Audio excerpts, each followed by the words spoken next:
নমস্কাৰ ভিডিঅ'টো ক্লিক কৰাৰ বাবে ধন্যবাদ। আপোনালোকে চাবলৈ আৰম্ভ কৰিছে ডিমা হাছাও টাইম। দেওবাৰে কাৰ্বি আংলং জিলাৰ ৭৩ সংখ্যক প্ৰতিষ্ঠা দিৱস অতি উলহ মালহেৰে ডিফুৰ তাৰালাংছত উদযাপন কৰা হয়। ডিফুৰ তাৰালাংছৰ চেৰতালিৰ প্ৰেক্ষাগৃহত আয়োজন কৰা কাৰ্বি আংলং দিৱসৰ অনুষ্ঠানত প্ৰধান অতিথি হিচাপে উপস্থিত থাকে কাৰ্বি সাহিত্য পৰিষদৰ CEM তুলিৰাম ৰংহাং, লগতে বিধায়ক বিদ্যা সিং ইংলেং, প্ৰাক্তন সাংসদ হৰেণ সিং বে আদি বিশিষ্ট অতিথিসকল উপস্থিত থাকে। উল্লেখ্য 1951 চনৰ 17 নৱেম্বৰত কাৰ্বি আংলং জিলা গঠন কৰা হৈছিল। প্ৰতিষ্ঠা দিৱসৰ অনুষ্ঠানত উপস্থিত থাকি কাৰ্বি আংলঙৰ ৰাইজক শুভেচ্ছা আৰু অভিনন্দন জ্ঞাপন কৰে মুখ্য কাৰ্যনিৰ্বাহক তুলিৰাম ৰংহাঙে।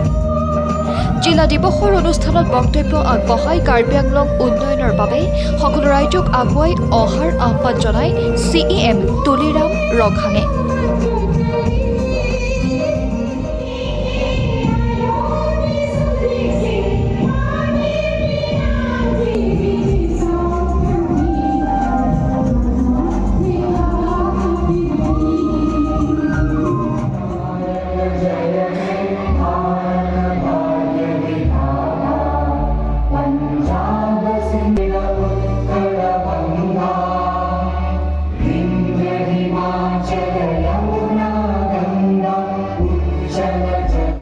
কাৰ্বি আংলঙৰ প্ৰথম জিলা দিয়া ইউনাইটেড মিকিল হিলছ আৰু নৰ্থ কাছাৰী ডিষ্ট্ৰিক্ট তেতিয়া অট'নমাছ ডিষ্ট্ৰিক্ট দিয়া হৈছে। সেই দিয়া সময়ত আমি সকলো জাতি জনগোষ্ঠীত কাৰ্বি আংলঙৰ বসবাস কৰা আমি ইয়াত সেই মঞ্চৰ পৰা মই অনুৰোধ কৰিব বিচাৰিম যে সেই উদযাপনটো আমি সকলোৱে ইয়াত সমৰ্থন কৰিব লাগিব। ইয়াত দল সংগঠনবিলাক মই অনুৰোধ কৰিব বিচাৰিম যে ইয়াত জাতিৰ জনগোষ্ঠীবিলাক যিমানখিনি দল সংগঠন আছে সেই উদযাপনটো কাৰ্বি আংলং জিলা প্ৰথম গঠন কৰা united Mikir hills and north Cachar district জিলা সেই গঠন কৰাটো আমি সকলোৱে আদৰণি কৰিব লাগিব।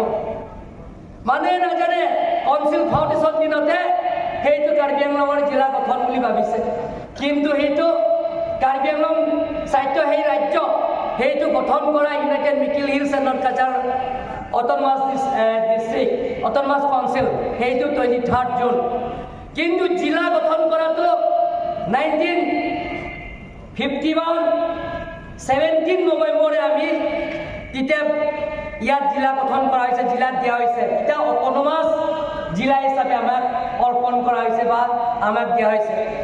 গতিকে সন্মানীয় ৰাইজসকল, ইয়াত যিমানখিনি কাৰ্বি আংলং ৰাইজৰ সেই মঞ্চৰ পৰা মই অনুৰোধ কৰিব বিচাৰিম যে কাৰ্বি আগন্তুক সেই কাৰ্যসূচীবিলাকত আমি অহাবাৰ আমি অনুৰোধ কৰিম যে বা আজিও মই অনুৰোধ কৰিব বিচাৰিম যে কোনোবা যদি চাৰ্চৰ ঘৰ আছে, কোনোবা যদি আকৌ নামঘৰ আছে, কোনোবা যদি লক্ষীমন মন্দিৰ আছে, কোনোবা যদি ৰংকেৰৰ ঠাইত আছে, আমি চাকি এটা জ্বলাব লাগিব। সেই দিনতে আমি কাৰ্বি আংলং জিলা পাইছে আজি দিনটো।